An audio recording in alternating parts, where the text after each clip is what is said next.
ప్రస్తుతంతో పాటు ప్రముఖ ఆధ్యాత్మికవేత్త వేదిక్ ఆస్ట్రాలజర్ అవినాష్ దాస్కర్ మనతో ఉన్నారు. గురువుగారితో మాట్లాడదాం. నమస్కారం గురుగారు. నమస్కారం. ఓం నమ శివాయ. ఓం నమో వెంకటేశాయ. గురుగారు, సింహరాశి వాళ్ళకి సెప్టెంబర్ నెల ఏ విధంగా కలిసి రాబోతుంది అంటారు? సో శుభ అశుభ పరిణామాలు ఎలా ఉండబోతున్నాయి? ఎలాంటి విషయాల్లో ఎక్కువగా జాగ్రత్తలు తీసుకోవాలి? చాలా మంచి మాసం. మన సెప్టెంబర్ మాసం, శ్రవణ మాసం సింహరాశి వాళ్ళకి లగ్నంలో సూర్యుడు ఉన్నాడంటే చాలా పాజిటివ్, చాలా హోప్. సూర్యుడు అంత వెళ్తురు కదా, సో విపరీతమైన హోప్ ఉంటుంది. అంటే ఇప్పుడు మామూలుగా మనం ఎలా ఉండాలంటే ఎప్పుడైనా హోప్తో ఉండాలి. ఇంకోటి, మనకి జరిగేది అంత పాజిటివ్గా ఆలోచించాలి. అలా పాజిటివ్గా ఆలోచిస్తే స్పెషల్గా మన కెరియర్ గురించి పాజిటివ్గా జరుగుతుంది. చాలామంది చెప్తారు, ఒక సినిమా కూడా వచ్చింది మ్యాట్రిక్స్ అని. ఆ సినిమాలో ఉంటుంది, నువ్వు ఎంత పాజిటివ్గా ఉంటావో, ఏదైతే ఆలోచిస్తావో అదే నిజంగా కూడా జరుగుతుందంట. మన భగవద్గీత శాస్త్రాల్లో కూడా ఏముంది, మతి ఏదో గతి కూడా అదే. అంటే నువ్వు అది ఏదైతే సీరియస్గా ఆలోచిస్తావు, అన్నీ కాదు, సీరియస్గా నువ్వు ఏదైతే ఆలోచిస్తావు. ఇప్పుడు సీరియస్గా నేను కంటెంట్ క్రియేటర్ అవ్వాలి అని ఆలోచిస్తే ఆటోమేటిక్ చేతికి ఒక ఫోను, ఒక మైక్ వచ్చేస్తుంది. ఆటోమేటిక్గా ఛానల్ అనేది స్టార్ట్ చేసేస్తాడు. కంటెంట్ అనేది మెల్లిమెల్లిగా అట్లా అట్లా అట్లా వచ్చేస్తుంది. వాడు కనుక సీరియస్గా అనుకున్నాడంటే, ఒకడు ఇది చేస్తానని, వాడు కంటెంట్ క్రియేటర్ అవ్వచ్చు, లేకపోతే ఒక CEO అవ్వచ్చు. ఒక మనిషి కనుక చాలా సీరియస్గా అనుకుంటే అది జరిగి తీరుతుంది, అంతే గ్యారంటీ. జరగట్లేదు అంటే వాడికి సీరియస్నెస్ లేదు అని. ఒకవేళ నిజంగా గురుగారు మీరు ఇట్లనే అంటారు, గురుగారు మేము ఎన్నెన్నో అనుకున్నాము అంటే, కాదు, నువ్వు సోది ఎక్కువ అనుకున్నావు, సోది విషయాల్లో తలకాయ పెట్టావు. నిజంగా సోది లేక సీరియస్గా ఉంటే, నిజంగా ఏదైనా సాధించేవాడు ఉంటే రోజుకు 18 గంటలైనా చదువుతాడు, ఎలా అయినా సాధిస్తాడు కదా. ఇప్పుడు ఇంట్లో కూర్చొని IAS పాస్ అయిన వాళ్ళు కూడా ఉన్నారు. IAS అంటే మినిమం 100 crores. ఇంట్లో కూర్చొనే ఏమీ సదుపాయాలు లేని వాళ్ళు, ఇంట్లో AC ఉండదు, ఫ్యాన్ ఉండదు, కూలర్ ఉండదు, ఏముండదు, చిన్న చిన్న గదుల్లో చదువుకొని IAS అయిన వాళ్ళు ఉన్నారు. అంటే వాళ్ళు ఫిక్స్ అయ్యారు అట్లా. ఇక్కడ పాయింట్ ఏంటి, ఏది ఏమైనా ఏది ఎలాగైనా చేసి తీరాలి అని వాడికి ఉండాలి. ఉంటే వాడు సాధిస్తాడు. కొంచెం అదృష్టం కూడా ఉండాలనుకోండి, చెప్తారు కదా ఆవగింజంత అదృష్టం కూడా ఉండాలి. అది ఉండి కూడా నువ్వు ఏమి చేయలేకపోయావంటే నిజంగా నీదే తప్పు. కనుక ఇక్కడ చెప్పే పాయింట్ ఏంటంటే, ఇప్పుడు ఆ సమయం ఉంది. లగ్నంలో చూడు అంటే హోప్, హోప్ అంటే పాజిటివ్. ఈ నెల నువ్వు పాజిటివ్గా ఉంటావు, హ్యాపీగా ఉంటావు. బేసిక్గా పని చేయవచ్చు. నువ్వు ఆల్రెడీ మంచి, ఫర్ ఎగ్జాంపుల్ మంచి పొజిషన్లో ఉన్నావు, ఇంకా మళ్ళీ కష్టపడాల్సిన అవసరం లేదు. కానీ పాజిటివ్గా ఉండడం ఇంపార్టెంట్ కాదు. ఇప్పుడు నా దగ్గర జాబ్ ఉండొచ్చు, నేను డాక్టర్ అయి ఉండొచ్చు, కానీ నేను పాజిటివ్గా ఉండడం చాలా. అందరినీ నెగిటివ్ అనుకుంటే ఇంకా లైఫ్ కూడా నెగిటివ్ అయిపోతుంది. సో మనం అన్నీ పాజిటివ్గా ఉండాలి. ట్రావెలింగ్ చేయాలి ఎక్కువ. ఎప్పుడైతే టెన్షన్ వస్తుందో ట్రావెలింగ్ చేయాలి అంటారు. సో రకరకాల అలా వెళ్ళిరండి, ఎక్కడికైనా ఒక గుడికో, మాల్కో, హోటల్కో, తీర్థయాత్రలకో, శ్రీశైలానికో, తిరుపతికో, గోవాకో, కాశీకో, ఎక్కడికైనా సరదాగా వెళ్ళిరండి. ఎక్కువ నెగిటివిటీ అవుతాయి. మీకు ఎలా వెళ్ళాలి అని తెలియకపోయినా కూడా మేనిఫెస్టేషన్ చేసుకోండి. నేను ఇక్కడికి వెళ్ళాలని ఉంది, అబ్బా దేవుడా తీసుకెళ్ళు కొంచెం అని చెప్తే కూడా జరుగుతుంది. ఎవరో ఒకరు వచ్చి రా అరుణాచలం వెళ్తున్నాను, రా నాతో రా, నేను తోడు తీసుకెళ్తానని చెప్తారు. ట్రైన్ ఎగితే రేపు పొద్దున్న మార్నింగ్ అరుణాచలంలో ఉంటారు కదా. పెద్ద విషయం ఏం కాదు అది. అరుణాచలంకి వెళ్ళడం అనుకోవాలా. ఏదైనా మనం గట్టిగా అనుకుంటే అది జరుగుతుంది. ఇంకా నేను నిజంగా గట్టిగా అనుకోవాలా, ఊరికే అనుకోకూడదు. ఇప్పుడు నాకు కారు కావాలా, కారు కావాలా, కారు కావాలని అనుకోవడం కూడా కాదు. నిజంగా కారు కావాలనుకున్నాడు ఫస్ట్ ఏం చేస్తాడు తెలుసా, కారు షోరూమ్కి వెళ్ళి ముందు అది కొటేషన్ తీసుకొస్తాడు. అంటే వాడు అంత ఫిక్స్ అయిపోయాడు అనమాట. నాకు కార్ కావాలి అని ఫోన్లో టీవీలో చూడడం కాదు, ఫస్ట్ కార్ షోరూమ్కి వెళ్ళి కార్ చూసేస్తాడు, కొటేషన్ తెచ్చుకుంటాడు, తర్వాత ఆటోమేటిక్ ఏదో రకంగా కొంటాడు. ఇక్కడ చెప్పేది ఏంటి? హోపు, పాజిటివిటీ, మేనిఫెస్టేషన్ ఇవన్నీ కనిపిస్తున్నాయి నాయన.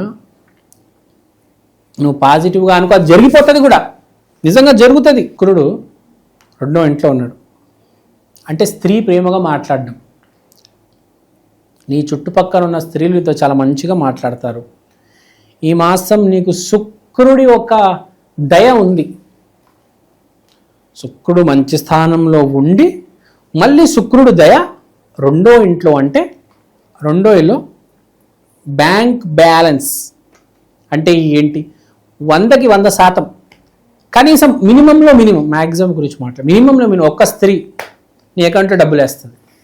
ఫోన్పే కావచ్చు, గూగుల్ పే కావచ్చు, అది 25,000 కావచ్చు, 1,00,000 కావచ్చు, 10 లక్షలు కావచ్చు. నీకు ఈ నెల నీ అకౌంట్లో డబ్బులు రాబోతున్నాయి. నేను ఇప్పుడు ఇదంతా మాట్లాడుతున్నాను కదా, ఇదంతా జాతకం మినిమం 35% బాగున్న వాళ్ళ గురించి. కొందరు నష్ట జాతకులు అని ఉంటారు, వాళ్ళకి జీవితంలో ఏమీ కలిసి రాదు, వాళ్ళు ఏమీ చెయ్యరు, మళ్ళీ కమెంట్స్లో వచ్చి మమ్మల్ని తిడతారు. మీరు ఏమి చేసినా, నన్ను తిట్టినా, ఎవరిని కొట్టినా కూడా మీ జీవితం మాత్రం మారదు, మిమ్మల్ని మాత్రం ఎవరు మార్చలేడు అని ముందే చెప్పేస్తున్నా. మీ సావు మీరే సావండి. నేను ఓన్లీ జాతకంలో మినిమం 35 మార్క్స్ వచ్చిన వాళ్ళ గురించి మాట్లాడుతున్నాను. అంటే జస్ట్ పాస్ అయిన వాళ్ళ గురించి, ఎంతో కాస్త జీవితం మీద హోపు, ప్రేమ, మనుషుల మీద ప్రేమ, జీవితం మీద హోప్ ఉన్న వాళ్ళ గురించి మాట్లాడుతున్నా. సో ఈ మాసం it's all about your thinking. మీకు జాబ్ చేయాలని ఉందా మీరు అనుకోండి అంతే. మీకు ఆటోమేటిక్ ఎవరు వచ్చి ఒక కోర్సులో జాయిన్ చేపిస్తారు. ఇప్పుడు శ్రావణం అనుకోండి, కార్తీకం లోపల మీకు జాబ్ వచ్చేస్తుంది. ముందు నుంచే ప్రిపేర్ అయి ఉన్నారా, ఈ మాసమే జాబ్ వచ్చేస్తుంది. So it's all about manifestation. తర్వాత కుజుడు 11వ ఇంట్లో ఉండడం వలన support from brother and friends. కుజుడు అంటే బ్రదరు, ఫ్రెండ్స్ అంటే మళ్ళీ మెర్క్యూరీ వస్తుంది. మెర్క్యూరీ లగ్నంలో ఉంది, అది 11th కనెక్ట్ అవుతుంది. కాబట్టి ఇక్కడ చెప్పేది ఏంటి? మీకు ఫ్రెండ్స్ నుంచి బాగా సపోర్ట్ వస్తుంది, బ్రదర్ నుంచి కూడా బాగా సపోర్ట్ వస్తుంది. తర్వాత చాలా ఇంపార్టెంట్ విషయం ఏంటంటే ఇక్కడ మీకు చెప్పాల్సింది, నేను ఇప్పుడు ఇదంతా ఒక లూప్లో ఉంది. ఎవరు? ఫ్రెండ్, బ్రదరు, ఫాదరు, హోపు, మన కోరిక. సో ఒక ట్రయాంగిల్ లాగా ఉంది. అంటే ఏంటి? అన్ని ఇంటర్ కనెక్టెడ్ ఉన్నాయి. మన జీవితం కూడా మనం ఏమనుకుంటామంటే జాబ్ సపరేటు, ఫ్రెండ్ సపరేటు, వ్యాపారం సపరేటు, భార్య సపరేటు, పిల్లలు సపరేట్ కాదు. ఇక్కడ ఎనర్జీ ఇక్కడ, అక్కడ ఎనర్జీ ఇక్కడ. ఇక్కడ మంచి పని చేస్తే అక్కడ రిజల్ట్ వస్తూ ఉంటుంది, అక్కడ చెడు పని చేస్తే ఇక్కడ రిజల్ట్ వస్తుంటుంది. తెలియదు చాలామందికి, అంతా ఇంటర్ కనెక్టెడ్ ఉంటుంది. Everything is inter connected. అంతా ఇక్కడికి వస్తుంది చివరికి. నువ్వు ఇక్కడ ఏమనుకుంటావు అన్నీ నీ ముందు నిజం అవుతూ ఉంటాయి.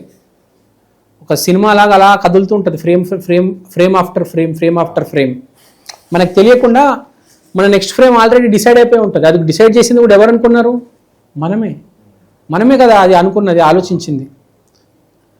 మనమే కష్టపడ్డాము, ఆలోచించాము, అదే జరుగుతుంది కదా. చిన్నప్పటి నుంచి నేను ఇంజనీరింగ్ అవుదాం అనుకున్నాడు, ఎలాగైనా 10th పూర్తి చేసి, ఇంజనీరింగ్ పూర్తి చేసి ఇక్కడికి వచ్చి ఎలాగైనా జాబ్ కొట్టేస్తాడు, గ్యారంటీ. ఆడ ఇంజనీరింగ్లో కోర్సులు అన్నీ చేసేసుకొని ఉంటాడు. హైదరాబాద్ వచ్చి ట్రయల్స్ చేయడమే అంతే. అసలు ఏ క్లారిటీ లేనివాడు ఇక్కడికి వచ్చి ఏం చేయాలని ఆలోచిస్తాడు. నిజంగా రెడీగా ఉన్నాడు, ఎప్పటి నుంచో మొత్తం ప్రిపరేషన్ పెట్టేసుకొని రెడీగా ఉంటాడు జాబ్ కొట్టడానికి. ఆడు వస్తాడు, కొడతాడు, ఆడు అయిపోతాడు మంచి సీనియర్ ఇంజనీర్, డెవలపర్ ఏదో అంటారు కదా దాన్ని, ప్రాజెక్ట్ మేనేజర్ అయిపోతాడు ఏకంగా వాడు. సో ఇక్కడ చెప్పేది ఏంటి? మనం ఇప్పుడు కాదు, చిన్నప్పటి నుంచి ఏదైతే అనుకుంటున్నామో అదే. ఒక 2వ తరగతి నుంచి, 3వ తరగతి నుంచి, మినిమం ఒక 10th క్లాస్ నుంచి అయినా అవగాహన వచ్చినప్పటి నుంచి నువ్వు ఏమైతే అనుకుంటావో అది జరిగి తీరుతుంది. కొంచెం లేట్ అవ్వచ్చు కానీ అది జరిగి తీరుతుంది, గ్యారంటీ. Subject to condition. నువ్వు మంచోడవే ఉండాలి, జాతకంలో మినిమం 35% బాగుండాలి. నువ్వు ఒక నీచుడివి, నువ్వు ఒక దరిద్రుడివి, నీ జాతకం అస్సలు బాగాలేదంటే ఎవడు కాపాడలేడు. సో ఇక్కడ మనం సింహరాశి గురించి మాట్లాడుతున్నాం. సింహరాశికి అంతా బాగుంది. సింహరాశి ఇప్పుడు మనము రెమెడీస్ గురించి మాట్లాడాలి. సింహరాశి రెమెడీస్. వీళ్ళు సండే రోజు రవిని పూజించాలి.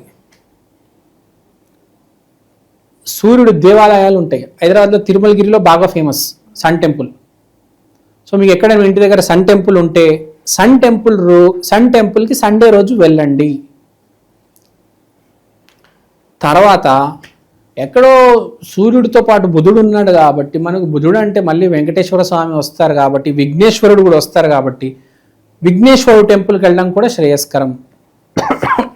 కానీ అన్నిటికన్నా బెస్ట్ సింహరాశి, సూర్యుడు ఉన్నాడు, లగ్నంలో ఉన్నాడు కాబట్టి ఫస్ట్ ఆఫ్ ఆల్ ఆగిపోయిన పనులన్నీ సెటిల్ అయిపోతాయి. తర్వాత హెల్త్ అనేది విపరీతంగా ఇంప్రూవ్ అవుతుంది, వెయిట్ లాస్ జరుగుతుంది.